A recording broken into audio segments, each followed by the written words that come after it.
Hello and welcome to Transforming Tomorrow, the podcast from the Pentland Centre for Sustainability in Business. I'm Paul Turner. And I'm Professor Jane Bevington. In this episode, we're chatting about antibiotics, but not in the way that you might be familiar with, because today we're covering shrimp farming, antimicrobial resistance, and the impact of this on food security.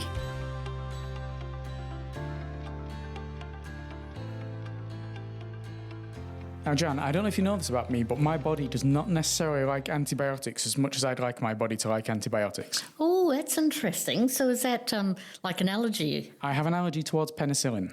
So whenever I get anything that is antibiotic-like, I have to make sure I get one that does not include anything that's penicillin. Well, you're already probably ahead of quite a few of our listeners, and certainly the general public, of realising that there's different antibiotics for different purposes, and actually which ones you use, in your case for human health, really matters. Yes, it really does matter. I mean, no one's ever told me what will happen if I was to start taking antibiotics that contain penicillin, but I've just been told very definitely you have an allergy to it. I don't want to experiment to find out, if we're being honest. It doesn't sound like the kind of thing I want to experiment with. I'll just die, it'll be fine. Yeah, but antibiotics are really important for human health, so it's important you get the right ones for the right thing. Yes, and they've become increasingly important over the last 100 years, but it hasn't all necessarily been positive around how antibiotics have evolved and their effects. Absolutely. So how are we going to find out about that topic? Well, I think we should invite two people onto the show to see if they can tell us a lot more about antibiotics, a lot more about how antibiotics relate to human health, how it relates to sustainability, and particularly how it relates to shrimp, because I know that's the part that you've been looking forward to most. Yes.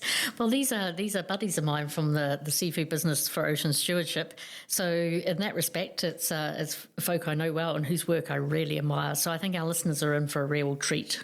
Yes, because we're being joined by Dr Oskar Nyberg from the Royal Swedish Academy of Sciences and Dr Patrik Henriksson from Leiden University and the Stockholm Resilience Centre. Welcome, both of you. Thank you. One thing we're going to have to stress from the very start is that one of our guests is joining us from a beer garden in Germany. And so if you hear lots of wonderful bird song in the background, possibly an umpire band, possibly who knows what going on, because he's in Dortmund, which is a big football town, and it might be, I don't know if Borussia Dortmund are playing a game tonight and the fans are just going to congregate in this particular beer garden, but anything could happen. Well, we'll be ready for anything. It's an element of jeopardy to this episode that I had not anticipated, even greater than whether you were to inject me with antibiotics now and discovering whether they contained penicillin. Can we start off then, Oskar and Patrik? Both of you just briefly introduce yourself. Tell us a little bit about your backgrounds and what it is you work on together. We'll start with you first, Oskar. So I'm a former chef, having worked around the world in several places in Germany as well, so I recognize the background sounds that Patrik is listening to. Currently, I'm a marine biologist with a PhD in ecotoxicology, and I've been researching antimicrobial resistance from an aquatic food and environment perspective for about 7 years now. And then Patrik, can you tell us a little bit about yourself? Yeah, my name is Patrik Henriksson. I'm Swedish. I did my PhD in Leiden University in Netherlands, but the last 9 years I worked for Stockholm Resilience Centre, and then I moved back to Leiden University just last year to begin as an assistant professor. And my background is also marine biology. And the reason I started to work with antibiotics was because me and my colleague Max Trell, we got very annoyed at an article that proclaimed that there was a lot of antibiotic use used in aquaculture, because we work mainly in the aquaculture domain and with sustainability. So we wrote a rebuttal to that article, and ever since then I've kind of been associated with the field of aquaculture and antibiotics. And of those descriptions, ecotoxicology sounds like a really horrible field because it's toxic. So what do people do in ecotoxicology? It's still a pretty broad subject, but when looking at how chemicals disperse into the environment, how it affects animals and organisms in the environment, and how it can reflect back to us in human health as well. it's very diverse. Yeah, but no, that makes good sense though. And I think our listeners would appreciate realising it's what happens in the marine environment. And then, of course, because we eat creatures from the marine environment, of course, it will happen to us in due course if things aren't well managed. Which is where we come to aquaculture, which is something we've discussed before. You'll remember the episode on salmon, where yes, indeed. we just spent a whole episode talking about salmon farming. And I know we're going to talk about shrimp later, so I'm only imagining that over the course of the next few years, you've got a whole list of every single item of seafood and you want an episode on each of them. That wouldn't be a bad thing. I don't know how you're going to fit it in, but if you can do it, Jan, you do it. Okay. Well, let's start at the very beginning. So can you explain for our listeners what are antibiotics and how they work? It's basically chemicals that are only harmful to bacteria. There's another term called antimicrobials, which is a broader term, which envelops antiviral medicine, antihelminthic, so against worms and other microorganisms. Antibiotics are chemicals that target bacteria. They affect specific physiological processes that are unique to bacteria, so we can take them without killing ourselves in the process, or at least minimizing the harm to our bodies. So what would the world look like in human health terms if we didn't have these kind of chemicals available to us? It would be highly unpredictable, I would say. It was highly unpredictable, and it will be. Right now, we can take a cure for an infection, or we can cure our animals and treat them if they get infected by some bacteria. A world without antibiotics would imply that surgery would come at a huge risk of infections, which would be untreatable. So anything involving infections would rely more on your personal fitness level rather than the possibility of getting a cure. So I would say it would be highly unpredictable. Patrick, is this what the world was like then before antibiotics came about? Yes, so antibiotics have been around for a very, very long time. So there are studies that have found antibiotics in permafrost that were hundreds of thousands of years old. So there's nothing that we as humans have invented. They've been used to fight bacteria by different organisms in different ways. I think we all know with Ian Fleming how penicillin was found by accident on a petri dish. But the problem is that the more you use it, the more resistant genes are evolving in bacteria, in any bacteria, and also those that are pathogenic bacteria. And that's where we have the big problem today, is that we've been overusing it for too long, which is resulting in more resistant genes, which means that this miraculous medicine that has saved so many lives is losing its efficacy. Yes, you mentioned resistance there. So can you tell us then what antimicrobial resistance is and how it's come about? Yes, so resistant genes in bacteria, they are a response, an evolutionary response to antibiotic agents. So it comes at a metabolic cost for the bacteria because it has to produce these genes. But every kind of antibiotic functions in different ways. So different responses and resistance has evolved for different types of antibiotics. It could be anything from having a thicker cell membrane to having other mechanisms in the bacteria that actually helps them survive antibiotics. And this means that if you're treating someone that has resistant genes, the antibiotics are not going to kill the bacteria and they're going to come back.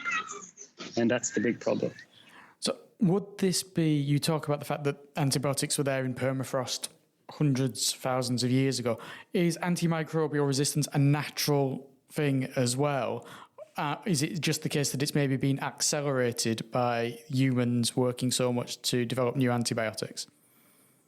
Yes, exactly. Yes. So the frequency of antibiotic use is, of course, driving the natural selection for these resistant genes. So suddenly those bacteria that are investing in the mechanisms to deal with antibiotics in their environment, they have an evolutionary advantage by having the resistant genes. So even if it costs them metabolically, they will still survive in greater numbers and therefore they will multiply. So this kind of sounds like an arms race, doesn't it, Oskar? It is, absolutely. I was about to say textbook survival of the fittest paradigm.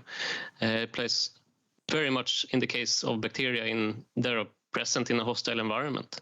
And it's been a natural phenomenon as an arms race between antibiotic producers and antibiotic resistance mechanisms for millions of years in the natural environment.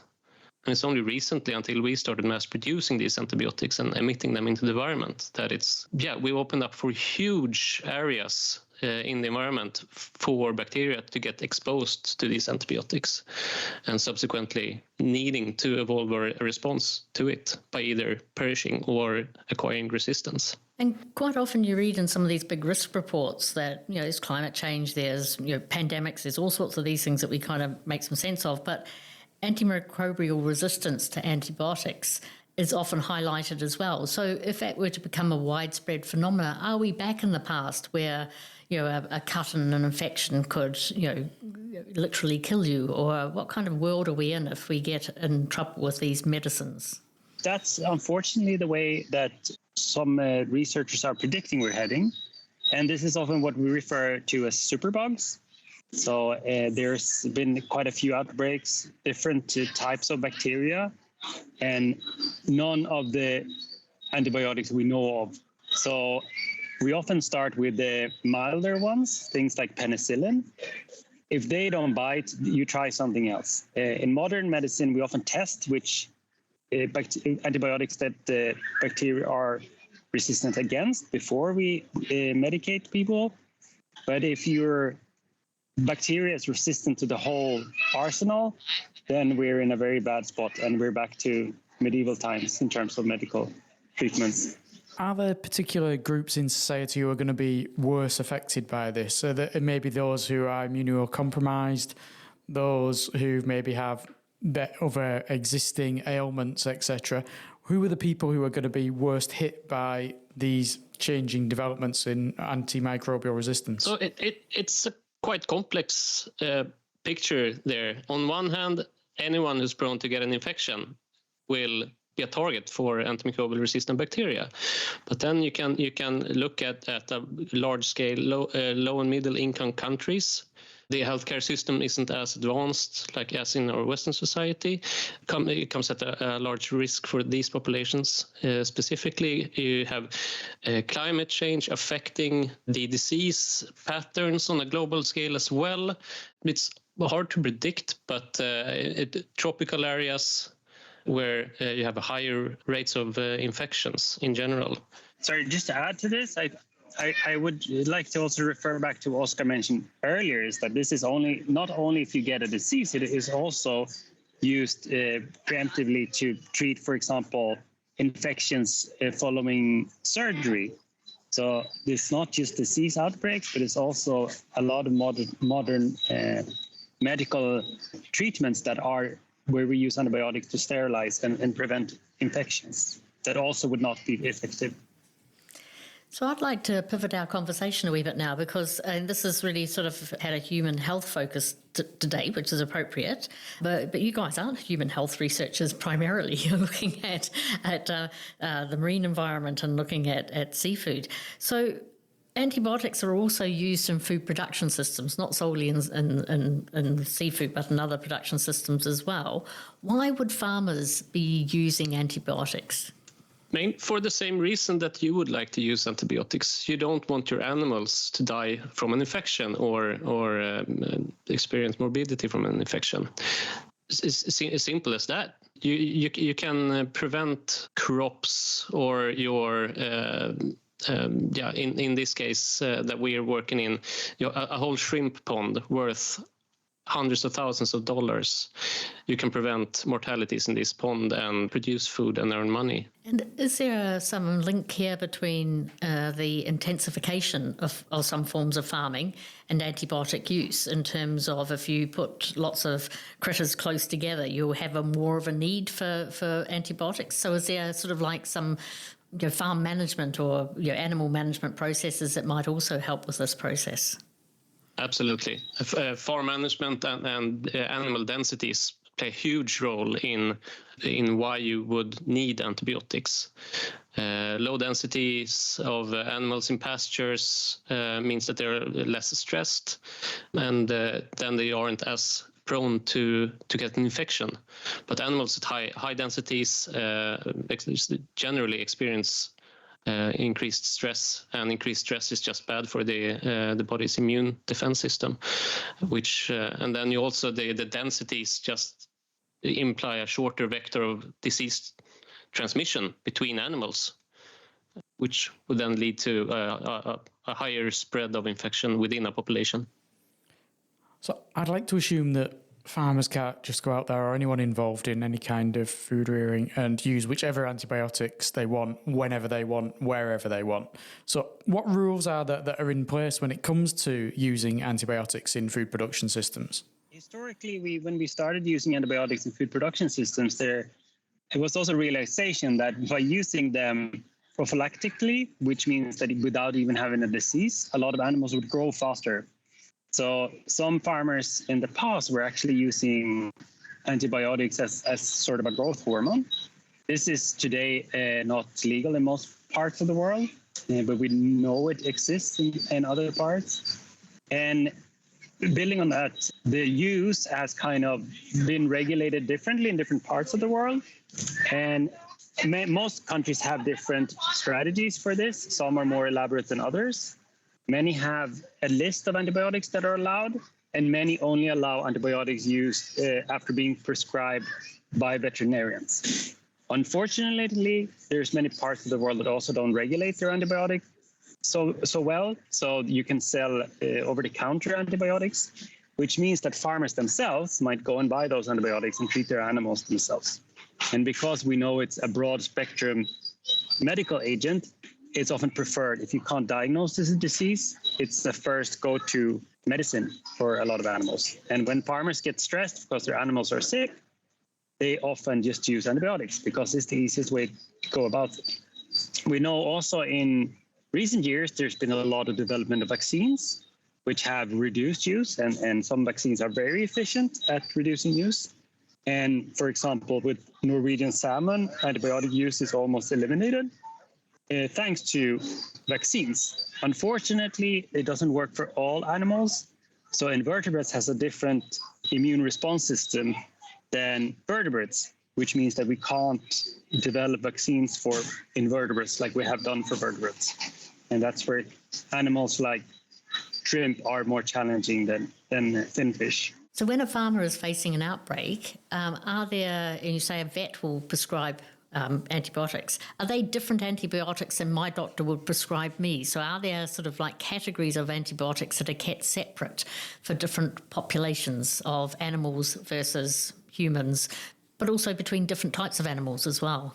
There are definitely several different categories of antibiotics. You got the World Health Organization produced a list of different categories that are prioritized according to human health. Some of the antibiotics that are used are free to use for veterinary purposes that aren't really necessary in human health because they don't target any disease that are affecting us humans, but rather animal disease. I imagine, but you're the experts, that the worst possible thing you could do is to use antibiotics that are really critical to human health on food populations, animals that were in the food system.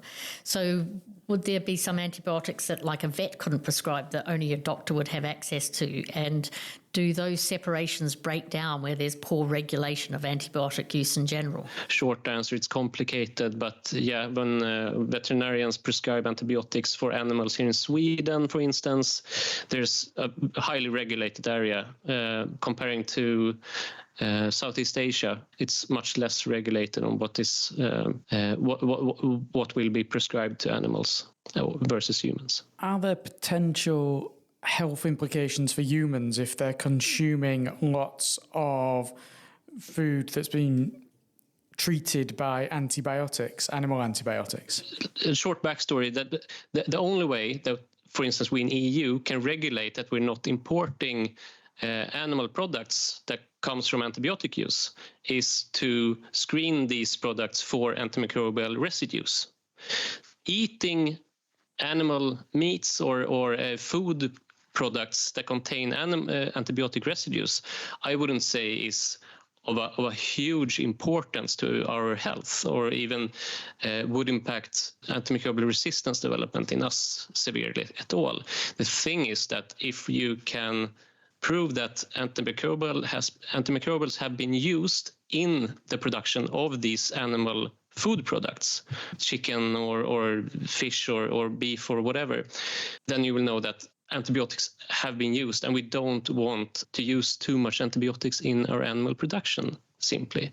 So that's how these regulations come in. But consuming products that contain residues of antibiotics, it's a dose exposure issue, of course, but generally antibiotics don't accumulate in muscle tissues, which is the things that we eat. So I wouldn't be too worried about consuming antimicrobial residues via our food, but rather the effects in the direct environment where these animals have been raised. That's really helpful, and our listeners will thank you for that, because I could just see all sorts of food disappearing off people's diets the longer you spoke. Sort of like, I'm not going to eat this, not going to eat this, which is pretty tough. So that was really sort of a bit of a long introduction to get to the absolute core of this podcast. Shrimp. Is it time to talk shrimp, Jan? It is time to talk shrimp. Let's get the shrimp. So can you tell us about the work that you're doing under the auspices of the Seafood Business for Ocean Stewardship, looking at the challenges of antibiotic use in the Thai shrimp production system? Maybe our listeners probably don't know what Thai shrimp production systems look like, so if we maybe start there, and then you can describe your work and what you're trying to understand and what the implications of the outcome of your work will be. Yeah, I can tell a little bit about how we ended up working with the Thai shrimp farmers, and that all started many years ago within the CBOS network, where we had discussions about antibiotic use. And for certain production systems, for example, the salmon farmers, they keep pretty good track of their antibiotic use. And many of them even make that data public, so we can keep track on how much they use. But in shrimp farming in Thailand and most part of Asia is a very different landscape, where these producers rely much more on contract farmers, which means that they don't really have the same control over how much antibiotics these farmers use. Secondly, there's not so good diagnostic systems in Southeast Asia, which means that many farmers, like I mentioned earlier, they use antibiotics as a kind of a first line of defense if their animals get sick. Thirdly, shrimp don't have the same immune response, so you can't use vaccines. And also, lastly, a lot of these farmers don't always know exactly how much antibiotics they're using, because you can buy, shrimp growth formulas that are not explicitly antibiotics, but do contain antibiotics. So we've seen this in several places throughout Southeast Asia. So all these factors combined led us to focus on shrimp farming in Thailand as a focal point. This goes hand in hand with the government there bans the use of antibiotics in shrimp farming. But we know that, of course, if farmers get shrimp that are critically ill, they will sometimes resort to using antibiotics still. But we don't know exactly which doses, we don't know which types of antibiotics, and we don't really know how much that influences the resistance development in those farming systems. So that's how we landed working in Thailand with shrimp. And before we go on, because I'd like to bring Oskar in as well about the testing for genes, which becomes very technical, but absolutely fascinating. What does shrimp production look like? I know they're not roaming green fields like they are in the Cumbrian, sort of highlands, but how long does it take to grow a shrimp? And you talked about shrimp ponds. So are there lots of them in the same place, or are they spread out? What kind of water do they use? What kind of food do they use? So just a wee pen picture of what that looks like would be really great. So shrimp in the tropics are generally raised in dug ponds in the coastal region. So shrimp naturally spawn and live in mangrove forest areas where you have a brackish water. So it's a mix of fresh water and saline marine water, and they thrive in these environments. So usually ponds are situated in these estuaries and coastal zones. I would say it's pretty boring to look at. It's a square hole dug and you got water filled and it's not much going on. Sometimes you have paddle wheels paddling around the water for circulation.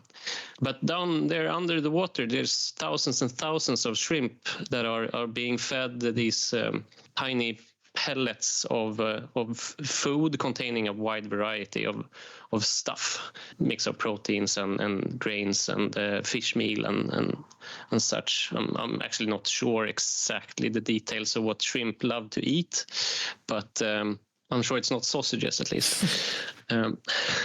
It takes about around 90 to 100 days to grow shrimp to market size. So you can have about 2 or 3 production cycles per year if the weather is allowing.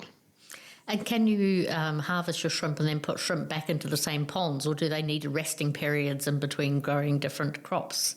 I suppose at that stage you can call a shrimp harvest a crop because it's sort of a crop-like nature, isn't it? Different farmers do it differently. There's, of course, many different ways to grow to cultivate cattle as well. But generally, I would say that you need to drain the pond. You need to empty the pond, dry it out to prevent disease. For instance, some areas have you can line your ponds with like plastic liners and just rinse it off and disinfect it until you get a new batch of disease, because the tiny juvenile shrimp are generally much more prone to disease than adult ones. It's a very high risk life stage when you're young, as are we. So nothing unique to us or shrimp. But then you generally flush the ponds and then new water as clean as possible, and then some kind of form of disinfectant stage of the ponds. I'm taken back to our discussion on salmon for obvious reasons, and then the difference between farmed salmon and wild salmon. And I get to thinking about not Thai shrimp, but Morecambe Bay shrimp, which come from, rather than 8,000 miles away, 8 miles away in the middle of Morecambe Bay. And as far as I'm aware, they're not farmed. I think they're just wild. So it's an entirely different process again. And it shows, like you said, it's obviously an entirely different way of breeding shrimp than from breeding cattle, and there's going to be different ways of breeding one type of shrimp from breeding another type of shrimp. And they must be, having seen both lots, they will also be quite different species. A shrimp, Morecambe Bay shrimp, are sort of probably as big as your little fingernail, so they're quite tiny. And I just had a tiny bit bigger than that, but not much. Yeah. Whereas you can think about those, those big prawns that you get. Yes. Yeah. So quite sort of different in scale and nature. Yeah, so and I'd imagine there'll be everything in between. Yes, and the ones there that obviously, these are the ones that are at risk when it comes to antibiotics. The ones that are in Morecambe Bay, what are they being exposed to? They're not necessarily being exposed to antibiotics, but they might be exposed to different things. Gosh, it's a very complicated area. It is, but also the Morecambe Bay ones, I know from time to time they close the fishery, so they may be at risk from overexploitation. And very much, I don't know if it's treated as in all shellfish. It's like, if the month's not got an R in it, you don't harvest them. That's it. I imagine it's probably the same with the shrimp. It's seasonal. You're not getting them all year round. But if you've got a farm where you can replenish the pond or change it to a different pond and do it all year round. So I know there's more to this story, so I'm going to say. So you're working at the moment looking at whether or not you can trace anti-resistant genes within the landscape in which the fish are being raised. So you can tell us about that part of the project, because it's at one hand deeply technical and scientific, but it's absolutely essential work for us to be able to understand what's happening in that food production system and what's happening for the farmers, etc. So it kind of stems from what Patrik mentioned, that the government in Thailand, they've banned the use of antibiotics or addition of antibiotics in animal feeds. So communicating and talking to shrimp farmers in Thailand, you can't really ask the question, are you using antibiotics? Because if they would admit to it, they would be breaking the law. And obviously they've tied a whole bunch of money up in these ponds with the animals. So they might be using antibiotics to have a better sleep at night. If infection comes to the pond, then you'd lose basically everything. There's lots of economics involved in this, and there's incredibly much money tied up into these animals that live in your backyard in your pond. So we still need to find ways of how it works, how is the landscape looking with antimicrobial resistance in this area. Are bacteria coming in from the outside environment? Are antimicrobials being used, and are these potentially used antimicrobials promoting resistance in the bacteria population within the ponds, in the farm system? And what is being flushed out back into the environment from these ponds? So that's what we're studying. And we're looking at genes, because genes are the fundamental core of antimicrobial resistance in bacteria. What's good is that you can measure the abundance of genes in an environmental sample or in a shrimp sample. So what we're doing is we're measuring how many antimicrobial genes we can find in different samples, shrimp aquaculture landscape. We're looking at the external environment. We're looking at the water that comes into these ponds. We're looking at the feed that is being fed. We're looking at the shrimps themselves, and also in the water that is emitted back into the environment. So we can kind of trace and make pretty interesting pictures of how the landscape looks and compare it to other environments as well. What's been the most interesting element for you, Patrik? For me, I think working with industry and understanding that they don't necessarily know exactly how much antibiotics they're using themselves. It's quite alarming, but also interesting. And I think we've been helping them to really understand that this is an important topic. We have helped them understand that there is actually large differences between different types of antibiotics, those that are more commonly used for animal farming and those that are set aside to be exclusively used for human medicine. And I think that work has actually yielded results, which has been very, very rewarding for us. And we hope to continue working with the companies and expand this and come up with good interventions. Because, of course, if you want to reduce antibiotic use, you have to change your practices. And sometimes it's easier than you might think, because there's always a vector, and a vector is an animal or inlet water or something that contaminates your pond. And if you can start eliminating those vectors of antimicrobial resistant genes, the less likely you are to have issues with resistant genes. But the same with disease outbreaks. If you have a good biosecurity on your farm, you're less likely to get disease, and therefore you're not going to use antibiotics.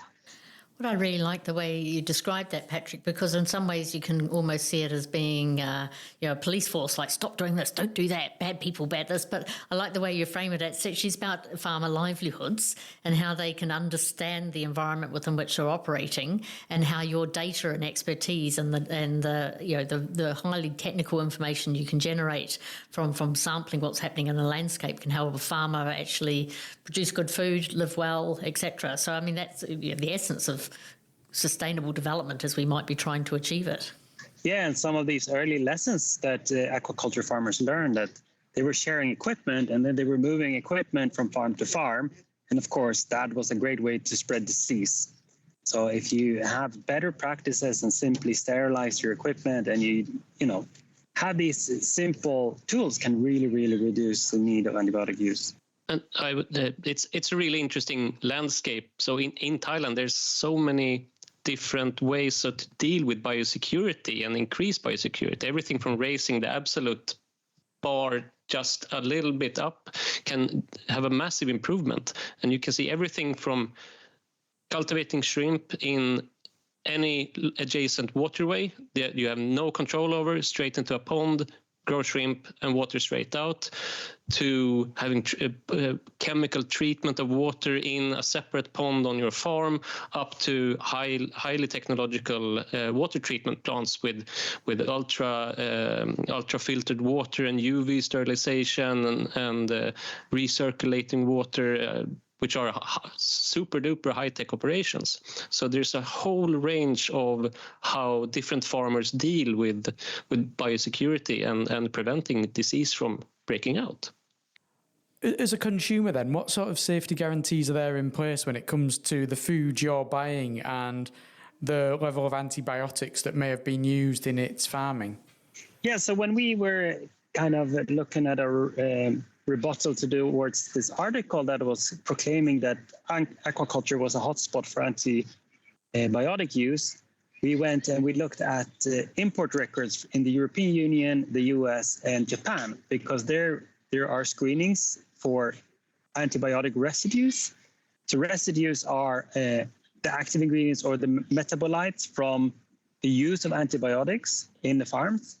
The thing with those tracers is that they, of course, disappear over time. So if you used antibiotics early on in your farming cycle, there's not going to be any traces of residues. Secondly, you can only do so many tests. So we know there's limitations. There's massive amounts of animal products being imported to Europe and America and Japan. So this is just a random straw from the whole hay bale. But the issue with antimicrobial resistance still persists. So even if you used it early on in the farming systems, there might still be a lot of resistant genes in those animal products. And of course, that contamination can also happen at the processing plant. It can happen when they're reprocessed. So the contamination of resistant genes can happen all throughout the supply chain. And that's why we're trying to really understand from the farm to the consumer where resistant genes might occur. And I know that the European Union now has a program to start screening for antimicrobial resistant genes rather than just residues. Quite amazing that food, I mean, I know it's only a percentage, but actually those kind of technical tests are clearly at a price point where you can actually be checking a lot more of material coming into the market that you then buy as a consumer. That's all been really brilliant. I want to wrap up with the usual question where we're looking for where people are finding inspiration. So start with you first, Oskar. So where are you finding inspiration from this work and around sustainability generally and yourself and, you know, regarding all these areas? What Paul wants to know is, why are you so happy? I can start with, I find inspiration for this work through actually my father, who is a veterinarian, or was, he's retired. And I've been raised with him talking about Swedish animal agriculture and topics thereof. I'm brought up in a system that has been actively doing everything they can to thwart the development of antimicrobial resistance. So I see that lots of work does pay off, and that's kind of what keeps me going, because it's a pretty grim situation we're facing on the topic of antimicrobial resistance. It's not fun all the time to read about the numbers and the projections, but I see that we can do a difference. It requires massive amount of work from all areas, and it really is a field where people need to work interdisciplinary across all kinds of disciplines. But it's fascinating to see that you can make a difference here. And how about you, Patrik? Where's your inspiration coming from around these areas? Yeah, so I mentioned before, my background is in marine biology, and I started my career working much more with fish physiology, you know, doing experiments, but it was more the research for the curiosity driven research. And I ventured into aquaculture because I felt it was more applied and I wanted to make a change. And I find the aquaculture sector is a very, very interesting food production sector because it's evolving very rapidly. It's very diverse. So there's still a lot of things we can change quite progressively and very quickly in this sector. And once I got introduced to the topic of antibiotic use in aquaculture, I also realized that there was huge gains to be made here. And by working with these companies, I think we also have realized that they can make these changes quite rapidly, because it's crazy for us that we're using these very, very valuable medical treatment systems to produce animals. And therefore, I think that we should be very, very restrictive in the use in animal farming to make sure that we still have efficacy in human medicine for future generations. And because we have made great gains in the last few years working with these companies, I think everyone is on a winning side. Everyone has the interest to reduce antimicrobial resistance, because we know that superbugs are not going to be selective. They're going to affect us all. Well, that's been a really fascinating talk, Patrik and Oskar. I can safely say that much as when we had the salmon discussion, I now know far more about shrimp than I did before we started, particularly Thai shrimp, an area I had zero knowledge of before we started. It's been a really good discussion. Thank you very much for joining us. Thank you. It's been a pleasure. Well, Jan, I think I've got more things to worry about when it comes to antibiotics than I did beforehand, when I was simply worried about my allergies towards penicillin. I suppose one of the reasons I was really keen for yourself and for our listeners to hear from these guys is that there's a whole complex system behind food production about, you know, how things be grown in particular places and how they processed, how they moved around the world, when do they come into consumer markets, etc. And because we eat globally, then exactly these kind of issues, you know, come to the fore. And so I think it's a really good case study that highlights the complexity of our modern lives, but also then the complexity of trying to be less unsustainable in that context. Less unsustainable. That's a great word. I would have said more sustainable. But you go for less unsustainable, that's fine. Interesting to see. I know Oskar was keen to say that the health risks to humans aren't necessarily great from ingesting food that maybe has a lot of stuff inside it when it comes to antibiotics. But then also, and this was a word they used, alarming, that the farmers who were farming these shrimp in Thailand particularly don't necessarily know how much antibiotics is going into them. It's a really... There's some things that are there certainly reassuring towards you, like the regulations that are in place, the safety guarantees, and some things that are really worrying. It's also a really good example of something called the One Health Agenda, which is you can't separate off animal health, human health and environmental health. All three of these things have to work together and one underpins each other. And so this is like the perfect topic to see that unity of concern. And seeing in the more broad scope how antibiotics have evolved over the last 100 years when humans have got involved with them, how the fact they've existed for hundreds of thousands of years, which wasn't something I was aware of. I wasn't aware of that either. That was an insight that I hadn't gripped. Yeah, I hadn't realised that this is humans are adapting antibiotics essentially rather than creating them from nothing. They're adapting them to be a treatment, whereas permafrost 100,000 years ago, a form of antimicrobial. That's amazing that these things exist. It is, and it's one of the reasons I love science and the kind of scientific insights that the likes of Patrik and Oskar can bring to us. Is just realising how the world has always existed. Some things have always existed in the world, and they have changed their function over time. There was another thing that I think really came out to me, which really links to a lot of the work that we've talked about in Transforming Tomorrow before, and that is this complex supply systems and how if you have a contract farmer, you might have a relatively poor farmer that has 2 ponds, for example, but that all then feeds into a global supply chain. So it's another complex supply chain problem, but then also right at the heart of it is farmer livelihoods. So how can people live well and have money to be able to do the things that they want and need to do for their families is also at the heart of this as well. And you heard the examples there of saying that if you get asked what antibiotics you've been using, you don't necessarily want to tell the truth, because it might be that causes problems for you and your income. But if you didn't use the antibiotics in the first place, you wouldn't have an income, because there'd be disease maybe spreading in amongst your stock of shrimp. It's a very complicated procedure, like you say. There's lots of things to consider. Not quite as complicated, though, as the life journey that Oscar's gone through, which I was quite impressed of. The son of a vet who used to be a chef and then became a marine biologist and is now working on antimicrobial resistance. He's a fantastic example of it. You don't have to stay where you started, and it's always nice going out to eat with Oskar, because he really understands what you're eating from more perspectives than you probably wished he had. Yes, I dare say that it's nice going out with him, but when he says, no, I wouldn't have that if I were you, you suddenly wonder what you were letting your body in for if you had ordered what your initial instinct was to order. But also sticking with that consumer perspective. So if we paid more for food, then stocking densities could be less. So in some ways, this comes back to the kind of issues that we were talking about when we had our mini-series on the Lake District farmers, that actually food production systems can be intensive or not so intensive, and that there are different farm livelihoods, food outcomes, animal outcomes that arise from it.